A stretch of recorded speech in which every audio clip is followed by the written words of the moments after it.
រុនសុស្ដីកូនត្រួយបណ្ដោចិត្តកូនសំណាប់បេះដូងកូនសំណាប់បេះថ្នោតថ្ងៃនេះកូនមកជួបម៉ែទៀតហើយ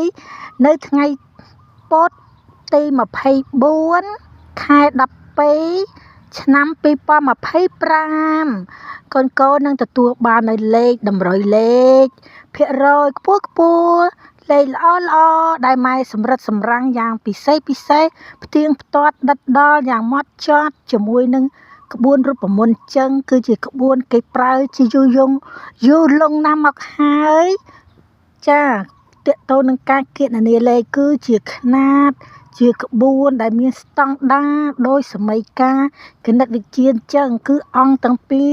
គណនាទៅគឺស្មើត្រឹមអត់មានលើសខ្វះខាតគ្នាបន្តិចទេកូន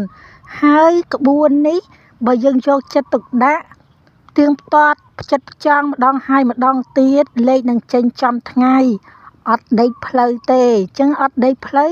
យើងចាក់ត្រូវចំណេញលុយលៀបចំណេញលុយហេងងាយច្រើនគ្រប់គ្នា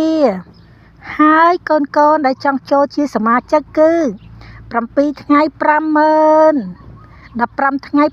80000មួយខែពេញបឹបគឺ150,000ណាកូនមានស្ងួនឃើញវីដេអូម៉ែហើយកុំភ្លេចជួយ like ជួយ share ផងឲ្យម៉ែមានកម្លាំងចិត្ត power